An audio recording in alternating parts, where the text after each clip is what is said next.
Here we have exterior elevations. Again, calling out all the materials, dimensions, and then section cuts of where these details would be.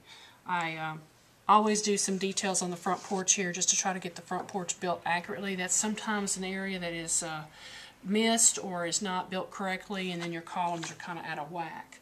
Also, too, it's important on your house, if you're doing a traditional historic looking home, to install all the trim boards prior to putting your lap siding on.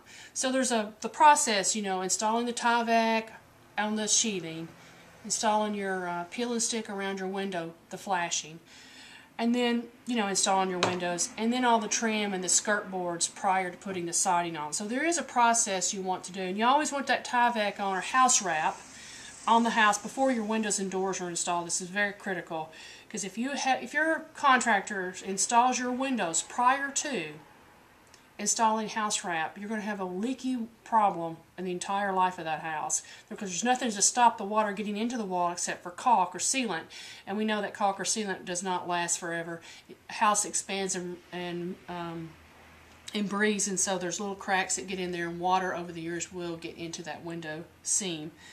I have some notes here about the trim board, which is the best way to do it. Put a lot of details and notes on, and if the contractors read them and the subcontractors read them, then you'll get a design that looks like the photographs you would see on the house on the website from which you bought the stock plan.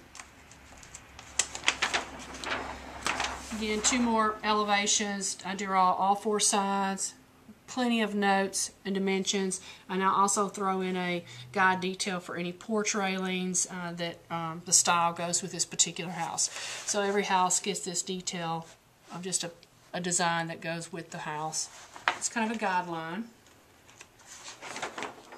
My next sheet, A4 sheet, is the wall section and detail sheet. You can order a house plan with a closed boxed-in roof eave. This is an exposed rafter tail here. Or without. This is actually a slab-on-grade house. You can order a stock plan slab-on-grade or crawl-space, stem wall some people call. And here's all the details to get the house to feel more historic. There's also details I have for contemporary work that I have on my website. As you can see, I take these are like 3 examples of different corner boards.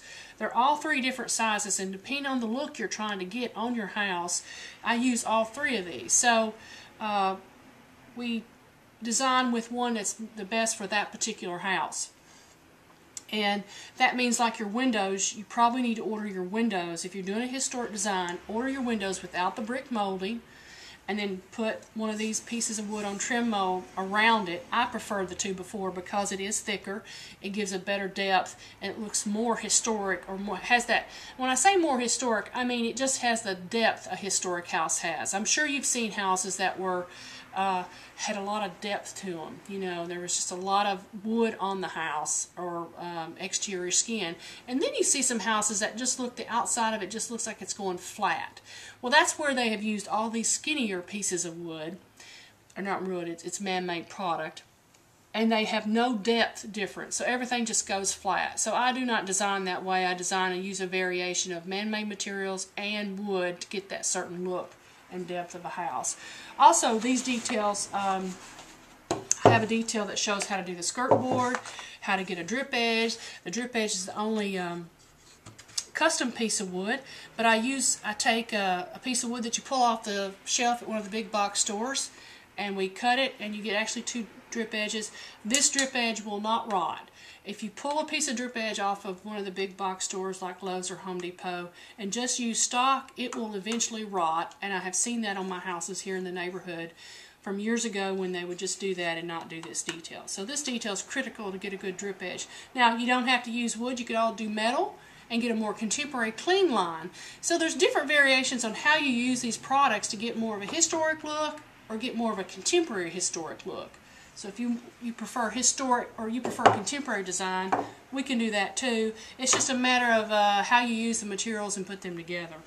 Anyway, just want to show lots of detail on the house to get the house looking the way you would like it. This is a porch sheet. I always do a porch detail sheet. As you can see, your beam sizes, getting your fascia board the right height. Sometimes that means I oversize the beam on the porch so I can get this height of the beam that runs around the porch, because there is a relationship between that. So I ask a lot of times I tell the framers that the beams are oversized just so I can get the height of the beam correctly. And here we have brick piers and a concrete cap, and then this is a section through here. So lots of details on the front porch and rear porch if there is one. Again, this is a slab on grade, so you have a foundation plan.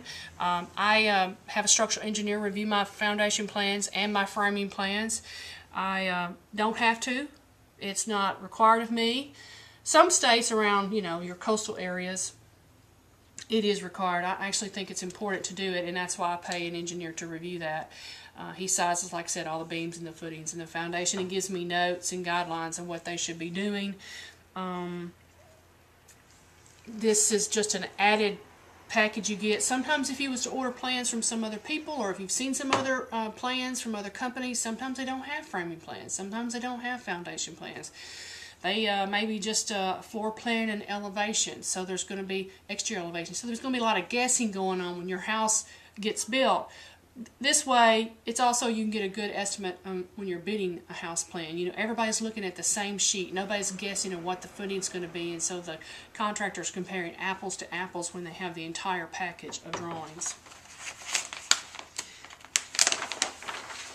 And here's the footing details. Now this is a like I said, a slab on grade, so these are monolithic footings, porch footings, exterior footings, post footings.